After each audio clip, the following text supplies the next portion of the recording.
Hello and welcome to Comic Island. My name is Arden, and today we're reviewing Wonder Woman Dead Earth live.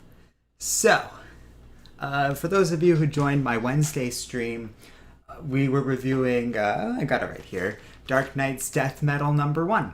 And I quite enjoyed it, and you can see my thoughts on it over there. But while I was doing the stream, a number of people were asking if I happened to have read Wonder Woman Dead Earth. And I told them, no, I haven't. I had been reading the Wonder Woman Core series, featuring work by Steve Orlando.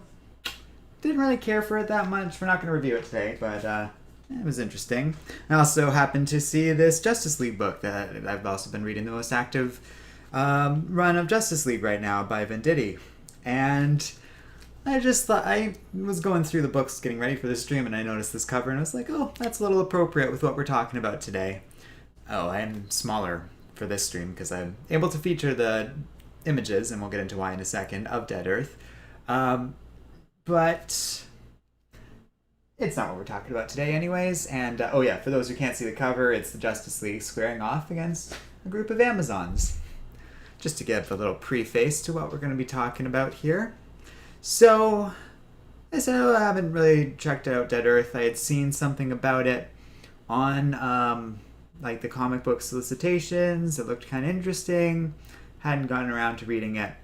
But at least one viewer, maybe more than one, and if you were that viewer, feel free to give a shout out in chat because I did not record the name. But they kept recommending it, and they were like, oh, it's really good, and I'd really like to hear your thoughts on it, and et cetera, et cetera. So I went ahead and went on Comixology and bought all 3 of the first issues, and this morning I read them. And now we're here.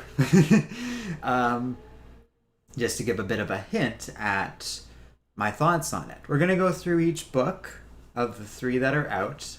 There's got to be more coming, but that's what's out so far.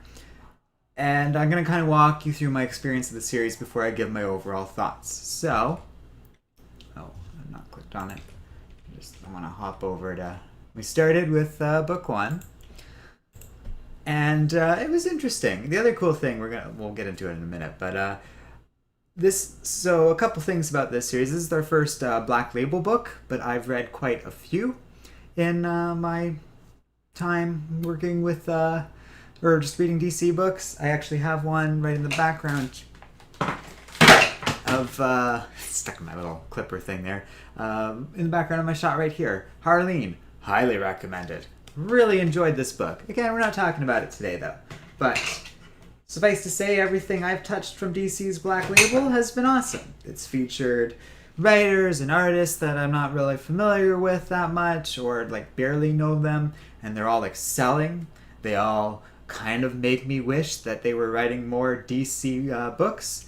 And among those are David Warren Johnson, who is the story and main artist of this, with Mike Spicer doing colors, and we've covered Spicer books before, and he's a good colorist, and he does a great job in this book, or these 3 books, I should say. But Johnson really pulling some solid moves in this book, and we'll get into why as I get into the series a little more. But in book 1, we find ourselves in a pretty standard post-apocalyptic affair. There's these group of kids scrounging around old ruins of Gotham City.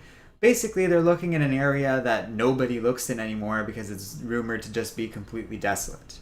They stumble into a monster, and that leads to a whole chase, and they end up falling into a hole. And in the hole, they find Wonder Woman, who saves them from the crazy monster. And it's revealed that she has been kept alive in this pod in the Batcave all this time, with no memory as to what happened or how they got there. Hello, David Presley. I see we got people coming in. Feel free to give a shout out in chat. I might hold off on chat a little bit as I walk through the series, just so I can try and maintain a continuous stream of thought. But we'll see how that goes. For book 1 continues on, and Wonder Woman basically gets taken by these kids to their settlement, at which point they knock her out, and she meets this despotic ruler who's like, oh, cool, a random woman from the past. Throw her into the pits. So she ends up in this gladiatorial arena. It's kind of revealed the city has like no food, so they're really brutal and stuff, but well, we'll kind of find out a little more about why that is. Um, and Wonder Woman finds herself face to face with Cheetah, her once longtime villain, all mutated and weird, kind of like that monster she fought earlier. They get into a big fight. Wonder Woman, well, okay, while that's happening, the city that they're in, which is like the last human city on Earth, suddenly gets swarmed by these monsters and they overtake the walls. These humans have never seen this number of monsters before and they're just completely overwhelmed. Hey, there's one of the monsters right there, and Wonder Woman's chopping off the neck, and this is actually part of the first issue. I have this going on slideshow images, but so far this is kind of working for me. So Wonder Woman and Cheetah's fight basically gets interrupted by this like city getting overrun, and she basically leads the people into victory. At which point they throw out their leader and basically install Wonder Woman as the new ruler. Cheetah's ready to kill the old leader over what he apparently did to her, but Wonder Woman manages to persuade the villain to back off, and she just runs away. And that first issue ends with Wonder Woman basically being elected the new ruler of this place. The other guy is like a really brutal dictator, we'll say, but he does justify himself well. He points out how little food there is left and how aggressive he has to be in maintaining order so that people can survive. But Wonder Woman is Wonder Woman, and she talks about love a little bit and humanity, and ultimately decides my island home of Themyscira couldn't possibly be affected by what's going on in this world. Apparently there was some sort of great fire that just burned everything, and she assumes it was nuclear war. So she tells them, we're going to Themyscira. We're going to move the whole city of people, fully acknowledging the risks of that, and then we kind of get into issue 2. So we finish up issue 1. My reaction is, this is really well done. The artwork's amazing. Johnson really has a talent in bringing a certain life to Wonder Woman. I don't think I've ever seen a better look on her. But she's got like this wild hair. She feels more like a woman from the Mediterranean who lived on some crazy island, especially given it's the post-apocalypse. Her look is really spot on. But overall, my reaction from the first issue alone was, I've seen this sort of post-apocalyptic stuff before. It all felt very standard to me. It kind of reminded me of Batman Last Night on Earth, which came out last year. It was an alternate universe story featuring Batman by Scott Snyder and Greg Capullo. It's great. I really liked it.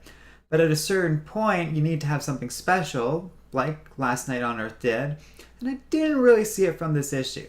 Now here's a unique thing that happened, and I'm going to include it in this review. Because I read these books on Comixology, and it's something that I've only recently kind of started doing, you're allowed to rate it and give it a star rating. We don't normally do that, and do not read into these ratings too much. We're not going to open that can of worms for all the reviews or anything like that, but I'll share my rating. I gave it 4 stars. Now the way I interpret the 1 to 5 star rating is 1 star I hate it, 2 star didn't like it, 3 star I liked it, 4 star I really liked it, 5 star I loved it. So I really liked issue number 1. Book 2 begins, and I think it's right calling them books because they're much longer than standard issues. And it starts pretty standard. Wonder Woman and the city are drudging through, the city's worth of people are drudging through an unknown amount of continent, working their way towards the coast. During that time, basically, they are under attack. One thing that bothers me is they're using a lot of vehicles, talking about how they're gasoline powered.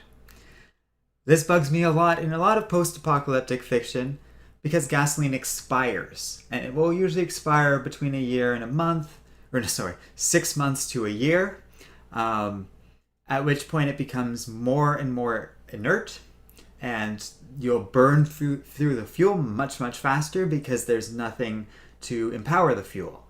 The active ingredients in it are no longer there, so there's less of a combustion reaction that you can get the longer the gasoline has just been sitting there, the farther apart in terms of distance from time from when it was first synthesized.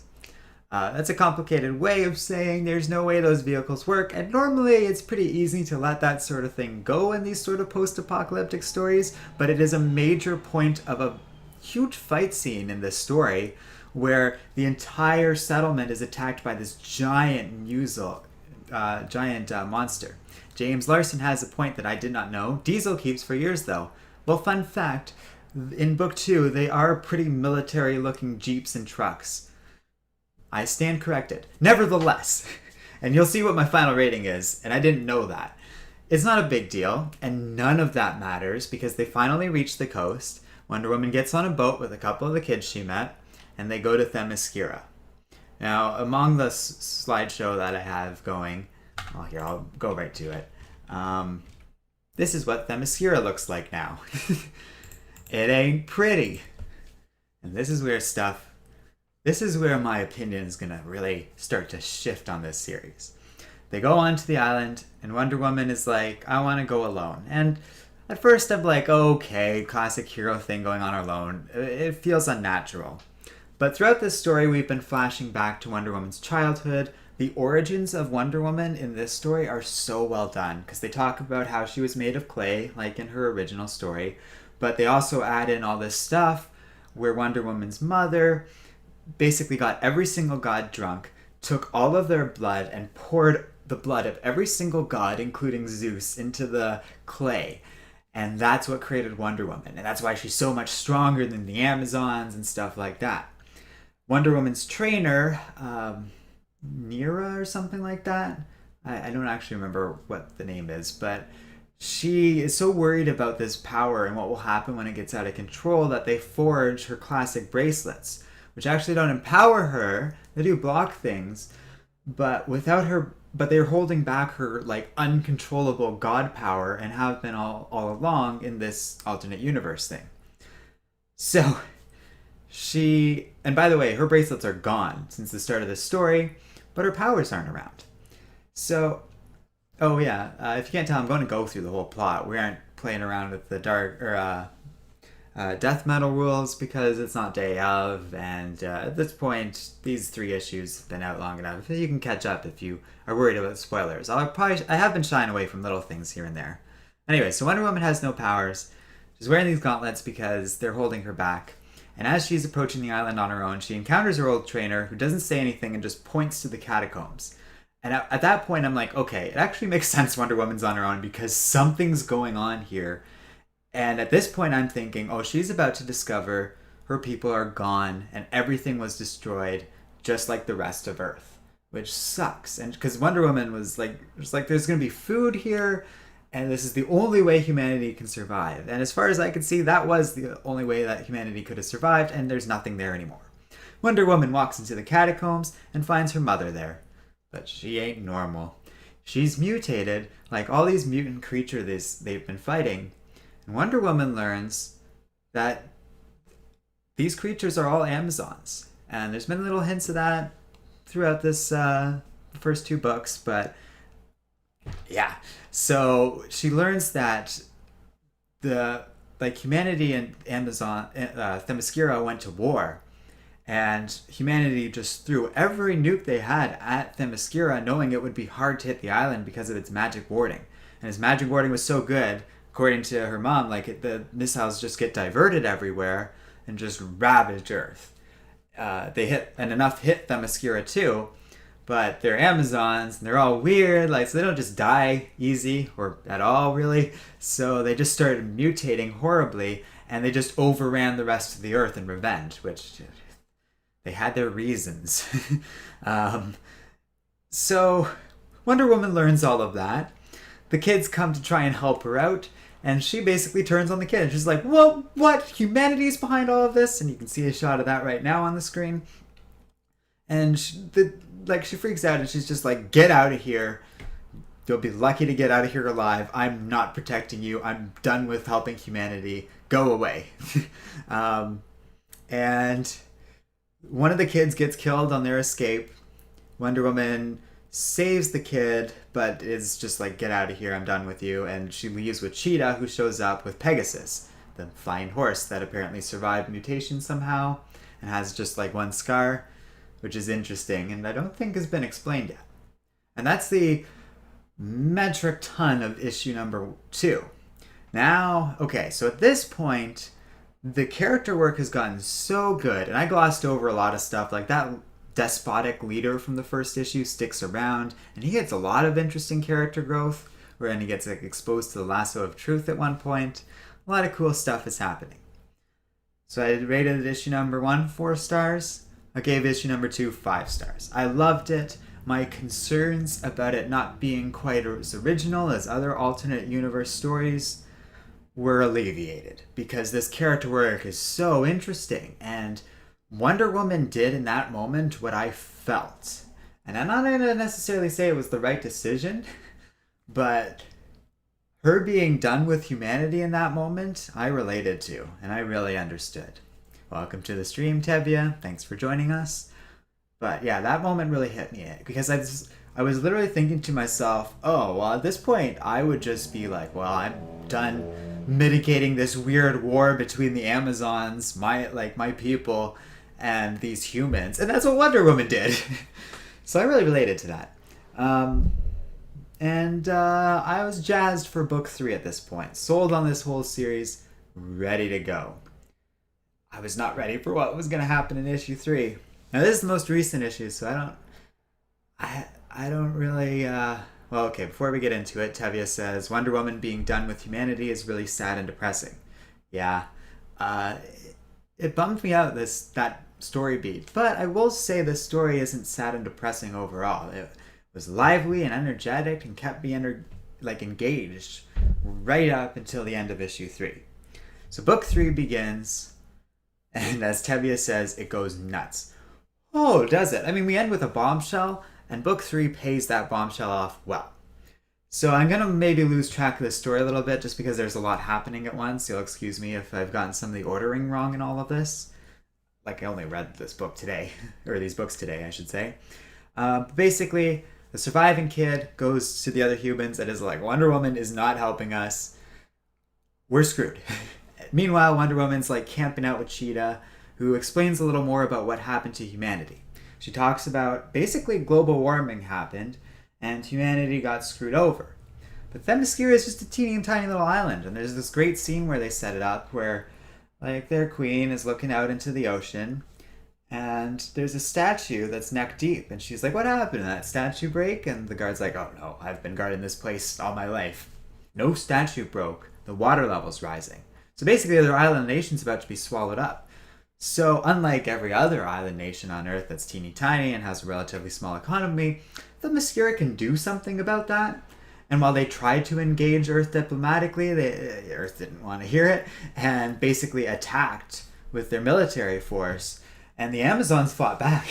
And they talk a little bit about the circumstances of the war in this story, and it's pretty clear, like, the Amazons were on U.S. soil and, like, actively at war with humanity. It's pretty interesting, and it's ambiguous to what level Wonder Woman is involved into this war until a certain point, but we're not there yet.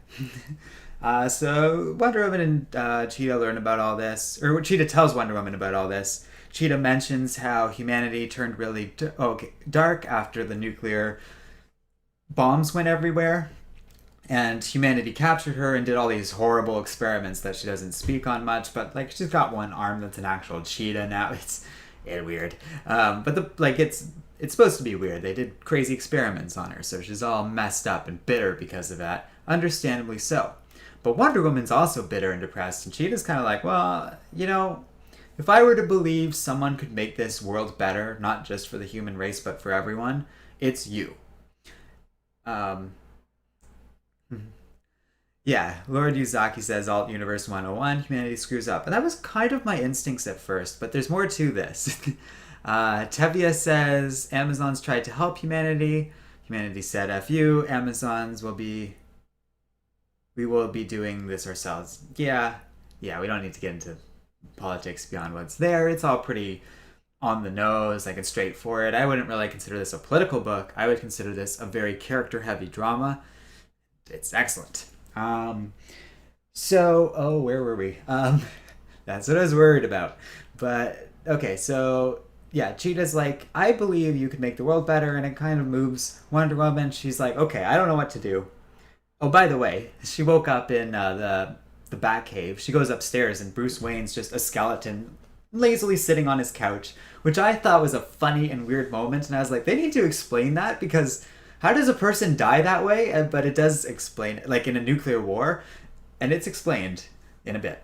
But she decides, well, she's got to figure out what happened to the Trinity. Apparently, most heroes died in the nuclear war trying to stop the nukes, but no one knows what happened to Superman. And like thousands of people traveled to the North Pole on pilgrimages to like basically beg Superman to return, and nothing came of it. There's this eerie shot of the Arctic where there's just all these skeletons with signs saying that, and yeah, Stevie is saying Bruce Wayne being a skeleton on the couch is hilarious. I laughed at it.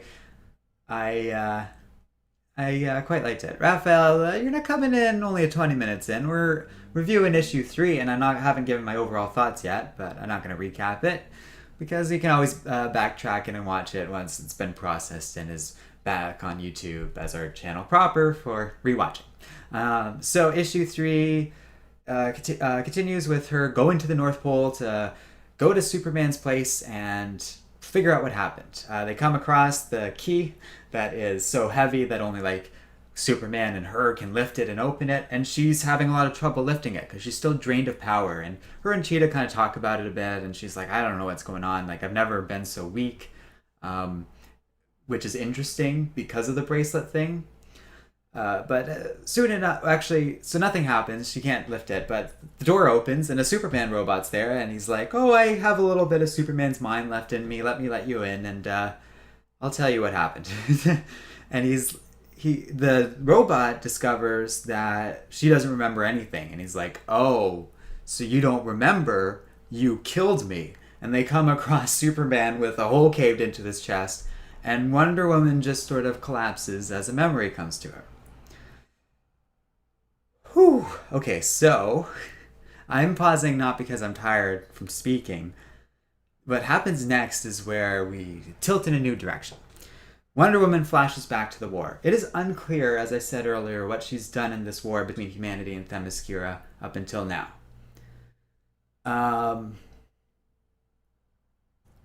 But she's with the Themyscirans, and it's told that she told the Amazonians, no, humanity wouldn't use their nukes. That's an interesting moment, and we'll touch on it now. I really like this moment because that's a clear mistake on Diana's part. That is her fundamentally misunderstanding of an aspect of humanity. When pushed, I would absolutely believe they would resort to at least trying nukes before they would surrender. They fire their nukes on the planet. Meanwhile, Superman's in battle with the Amazonians, which is interesting, but feels right, because like they are straight up attacking humanity, and he's begging them not to do this. Like, he's trying to be Superman, but he is also standing with humanity, which is an interesting moment. And then he sees the nukes go off, and he's like, oh my god, they're doing this? Superman takes off, attacks the people who are firing the nukes, and basically stops all the nukes that were deflected away from Themyscira. And he mentions like one was thrown at Smallville. So the only nukes that actually landed anywhere are the ones on Themyscira. Meanwhile, we flash to the island. Wonder Woman's mom is like, well, we're screwed. Only one thing we can try. She has Wonder Woman take off her bracelets, explains like, okay, those things were holding you back. You have the power of every Greek god ever. You need to go nuts and stop this. Wonder Woman flies off and just goes berserk and starts flying through every nuclear bomb flying at them. But there are too many missiles going. Oh, by the way, we're getting into real spoiler territory here. And at least some get through and hit. And we know that they hit because that's how the Amazonian mutants are created. From Wonder Woman's perspective, she's just looking down and sees a mushroom cloud go up. She doesn't know where people survived at all. As far as she's concerned, they're all dead. Superman shows up, genuinely like sad about what's happened and so sorry, but like he explains, I was in Smallville, like these nukes were going off. Wonder Woman doesn't say anything because, as they were implying earlier, like she really can't control this power, and she just saw her home die. So she just attacks and attacks and attacks. And this is where the series all of a sudden really starts reminding me of certain moments in Invincible. And for those of you who've read that series, you know what I'm talking about. And they show the two of them, and it's so well set up. I will say at this point, if you haven't read the book, maybe stop this video or pause it and come back to it. I assume most of you are well aware that we're in spoiler territory and we're going to give away spoilers, and I kind of warned that earlier. If you haven't read Wonder Woman Dead Earth, now is the time to maybe seriously consider it before you continue anymore. Okay? We don't give a lot of spoiler warnings. This was a good spoiler, like a good story beat to me and a great surprise for me. Because the way it's set up, they're narrating this and they just show Wonder Woman pushing Superman through the sky towards, I believe, Metropolis. And like what happens with two of the most powerful beings, well, the two of the most powerful, no, I keep saying it wrong. The two most powerful beings on the planet go to war with each other. And Superman's basically just getting pummeled because she's more powerful than we've ever seen Wonder Woman. Maybe some of the You're the Villain stuff might contradict that, but Wonder Woman's going berserk. Hello, Adrian. You came in on a weird time.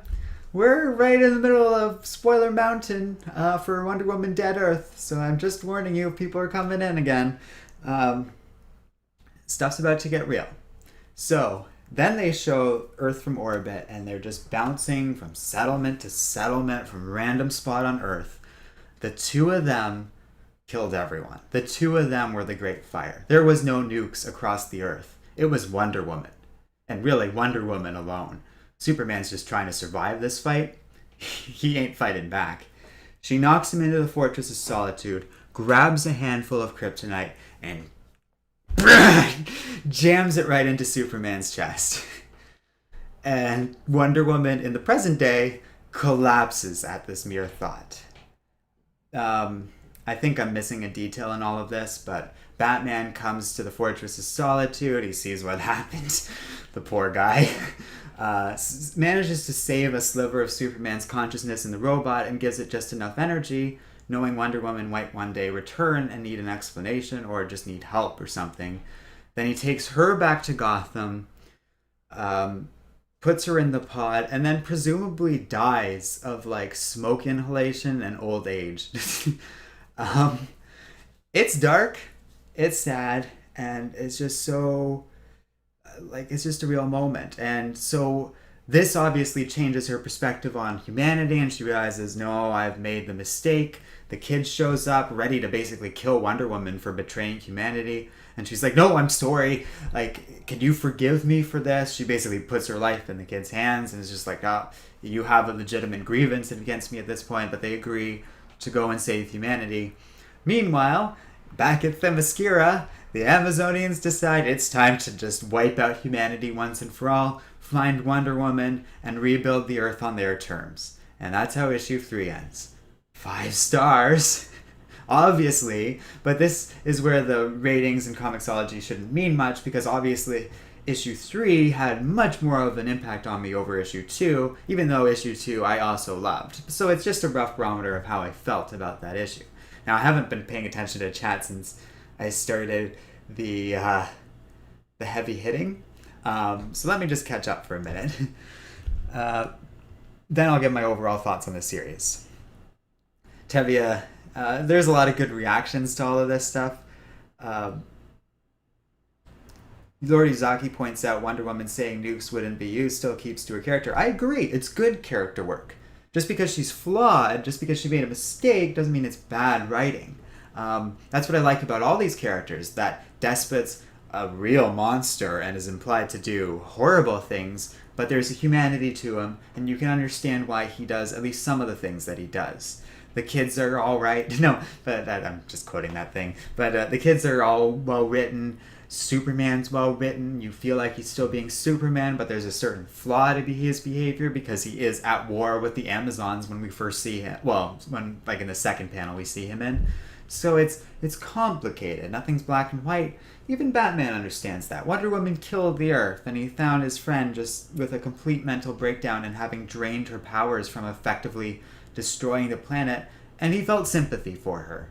or at least some level of understanding, because he didn't just murder her on the spot, which I know is not a Bruce Wayne thing to do, but think about what happened. His city's gone. He might not be so forgiving, but I think on some level he understood what happened and why she did what she did, given that his people slaughtered her people. They did atrocities onto each other, and I think I think he and Wonder Woman really understand that. Raphael saying humans will nuke anything. Tevia made a joke about Barrett. What have you done from Final Fantasy VII? Yeah, there's some commentary about the ethics of the nuclear war, but I do think that was realistic too. Lord Izaki saying sounds like Superman was holding back. No, I think Superman was going up against the power of Zeus, Ares, Hippolyta. Like, they talk specifically about Hippolyta, and how strong she is and how uncontrollable her power can be under certain circumstances. So no, I think Superman got his ass handed to him. I think he stood no chance against Wonder Woman, because at one point he's like, oh, I'm not holding back, and he goes super speed, and she just grabs him and punches him in the jaw so much that his face gets all distorted. He lost hard. Adrian's saying, awesome, I don't read Wonder Woman. A spoiler ruins something. That's probably not the best thing. Fair enough. This might convince you to check out this book. I would recommend this book. I'll say that ahead of my overall review. Raphael is saying Wonder Woman Savage. It's so good. It's such a well done fight scene. I compare it to Invincible, like, not lightly. That's a hell of a series to compare it to, and especially the specific fights I'm comparing it to. That's like the part of Invincible everyone talks about the most. So it's like the best part of one of the best indie superhero series out there. It's so well done. Yeah, so Tevia saying Wonder Woman going full god mode was epic, but this was indeed insane. Superman wasn't trying to fight her, but he did try at one point. He's like, alright, I can't hold back on this, and he just goes nuts on her, and it does nothing. Like, this is a level of power where I think Wonder Woman would be a legitimate threat against, like, Darkseid, and that sort of, well, you know, Superman goes up against Darkseid, but you know what? She is strong in this mode. Like, they show off her strength or imply it so well, and just her eyes glowing and her just screaming. The art gets really weird. It starts getting distorted around their bodies. We're kind of getting into an overall review, but Johnson does such a good work with the art because it's very grounded up until this moment, and things start to really creak into like surreal territory almost, because I feel like her powers are just pushing against the limits of human understanding. They're moving so fast that people can't see. They're moving so fast the shockwaves from them like plowing into a single building wipe out a whole city. It's not like a miserable experience either. I'm just watching this with my jaw to the floor. It's really well done in terms of tone too. And I mentioned earlier, like, this series isn't depressing overall. It's energetic and it keeps you going.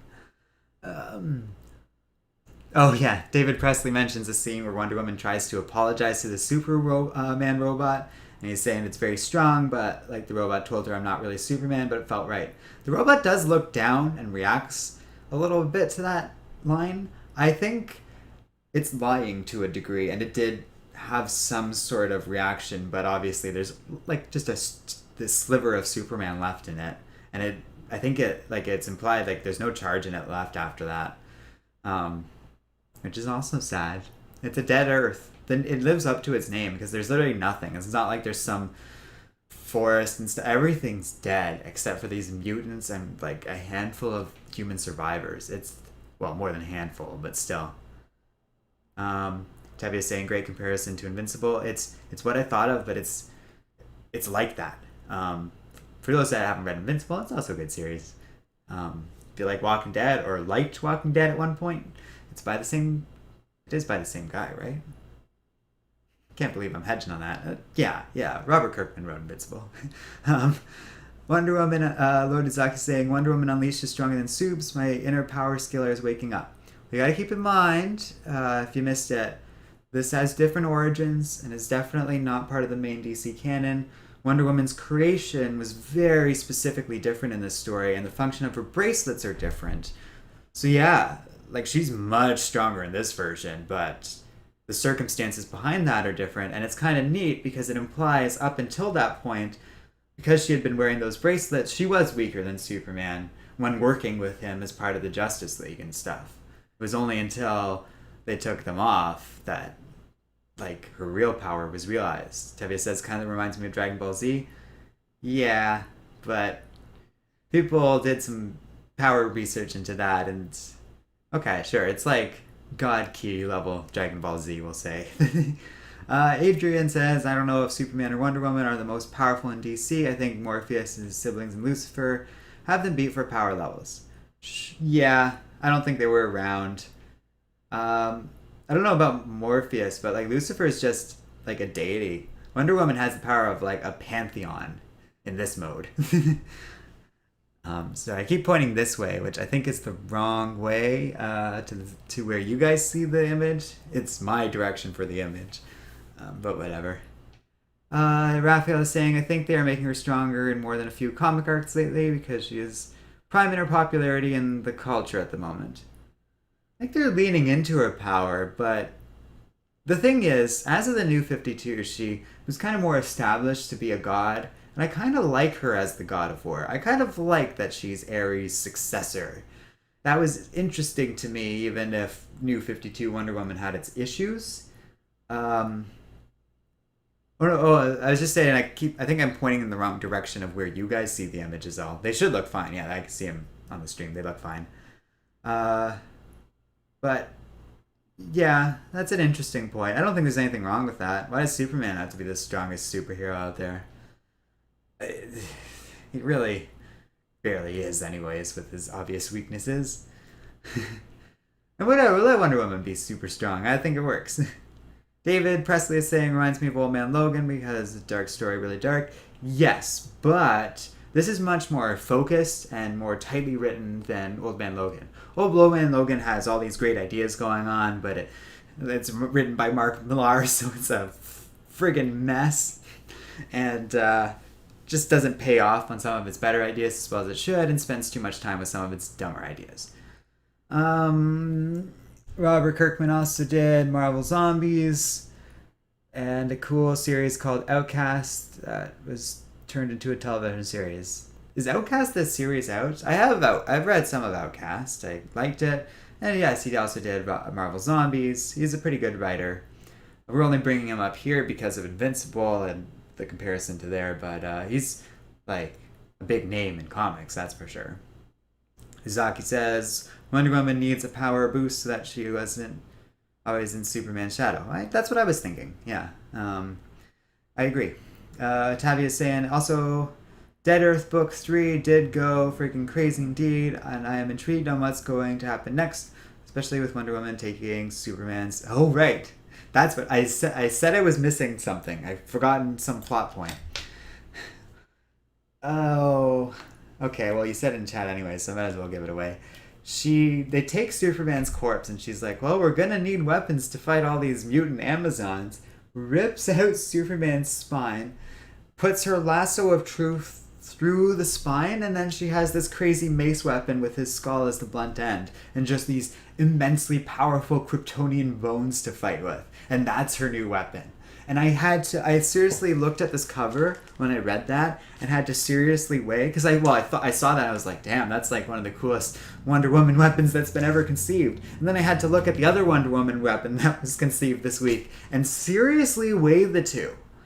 Because we have like this invisible jet reforged into a chainsaw going up against Superman's spinal cord with the lasso of truth weaved through it in the post-apocalypse. So let me know in chat which of those two sound cooler to you, because I genuinely don't know.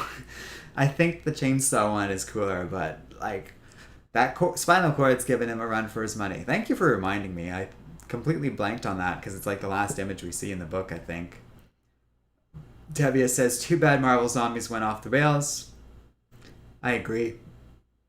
I'm not a big fan of that series. I feel like this is an example of like where Marvel Zombies kind of went wrong, because this has like the character work. This isn't like, I found Marvel Zombies depressing pretty quickly. This I felt sort of kept me going and like felt excited and happy reading this thing, no matter how depressing it was. I was just blown away by what I had read. Adrian is saying I thought they were just fun. Yeah, I don't disagree. Like they're fine. I like certain aspects of them are fun. I think they were the first ones to do anything where like a speedster got the zombie virus and just infected the world within seconds. That was cool. Okay, we don't need to talk all about Marvel Zombies. It's going on in chat. There's a discussion back and forth. David Presley is voting for the Spinal Cord with Lasso of Truth combination. I mean, they're close. I think I'll side with the chainsaw one, but I don't disagree. Okay, so we're caught up with chat. You guys are lively once again in there, but that's just great. But I think I also kind of touched on how I felt overall about this series quite a bit. Strong character work. I think that's by far this series' strongest point. Excellent design of characters too. I really like the artwork, and I specifically love the design of Wonder Woman in this story. Even just her physical appearance feels more appropriate to where she's from. Gal Gadot is also from that region, so I don't want to discount her. I'm not really comparing those two specifically. I'm more comparing her to her comic book appearances. But I just like her hair. I like her look. It's easier to kind of get into her character and her mindset a little more, I found. She feels a little younger than the Wonder Woman we're used to in the comics, and that pays off nicely for this adventure. The mutant creatures are creative and interesting, and the thoughts and ideas behind this post-apocalypse are so well done and interesting. Oh, I am really getting drowned out by light. Okay, well, you're not here to see me, so it's fine. It's because the sun's beaming directly onto the camera. In the time since I've started talking, the sunbeam has moved right onto it. It's fine. Adrian's asking, is this series DC Black? That it is. It's another notch in DC Black's belt, let me tell you that. I like what Harleen a little more. Harleen was something special for me. But Dead Earth was great too. And really impressed me overall. So I would definitely recommend you guys check out this series and the rest of it. I enjoyed it so much. I really was surprised a little bit. 'Cause, not that I was against it. I just really didn't know what I was in for. And after reading the first issue, I thought it was going to be a standard post-apocalyptic affair. It was so much more interesting. Uzaki's saying, it's great to see the source of the apocalypse being more grounded. Not only that, but there was payoff to everything. I mentioned Batman just literally lounging on the chair like this or something. And like it was a really casual looking pose. And he's just a skeleton. And he's wearing his costume and he's got the purple gloves on. And I was like, what circumstance led to him dying? And without us even seeing it, Batman shows up alive in one panel in this book so far. And I can tell you his entire character story. And there's like speculation we can make into his motivations for doing what he did. I hope we don't get an explanation to exactly why he did that stuff. I think it's more interesting to let us imagine it and think about, like, did he forgive her? Did he just not want to kill her? I don't know. I think he would have done more to secure her if he just wanted to kept her contained within that pod. Let's put it that way. I think that pod was to protect her and to help her recover. But I could be wrong. I have no idea. I think we're going to get to see Wonder Woman use her powers again, though. That's my guess for what's going to happen as we get, like, as she has to confront her fellow Amazonians and stuff. That's about it. Lettering and coloring was great. Nothing stood out to me for the lettering, but the coloring definitely did. Even the page we got on right now looks really good. I really like that. And that's about it.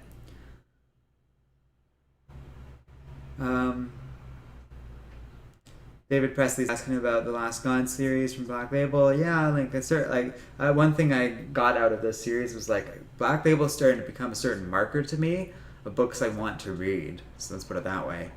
There's a few I haven't. I have only read like a little bit of Batman Damned, for example. And I have the first issue, so I need to get around to that. Raphael's saying, what if they gave her Batman as a second mind to help her out, and they added Superman's strength? I think it's just her in this story, her and Cheetah, and the humans at this point. I'd be surprised if anyone else shows up. I was thinking there might be like an immortal superhero or villain that just pops up at some point, like the robotic remains of Cyclops or Vandal Savage or something. But that might detract from this series. Like, it's all about the character, right? And right now they have the exact number of right characters uh, to tell the story like as effectively as they have been telling it. Yeah. I wonder if I go like this, will it look better? We'll see. I can see right now. Oh yeah, that already looks a million times better. Perfect. Uh-oh, I lost chat. There we go. Tevye is saying Vandal Savage could show up and maybe Deathstroke. I don't think Deathstroke's that healy, is he? I would expect like Ra's over Deathstroke, for example. Uzaki saying this is very much going to be a story of redemption for Wonder Woman. Looking forward to it. Thanks for the stream. Yeah, that's definitely where they're heading. I feel like that's where her character basically arrived at the end of issue 3. Like, I'm going to set things right, and I think she's absolutely going to set things right. I don't know how many books this thing is. If anyone wants to give a shout at that before we hop off in chat, that'd be great. I'll keep reading chat, and we'll see how long we keep going. Last time we ended up doing a sort of Q&A of other stuff, so let's see. We don't need to do that, though. We just did it. We just did that 3 or 4 days ago, right? Tevye is saying, do you think they will bring in Giganta in this series? If they do, it'll be like Ant-Man's appearance in Old Man Logan. Raphael says 3 Trinity in 1. You know, if they do something like that, that's interesting, but it's got to be in a different story. David Presley saying, I can only see this being a one-off story. I hope they don't do a sequel. I agree. I don't know what they would do to make that sequel interesting. I can't think of a thing.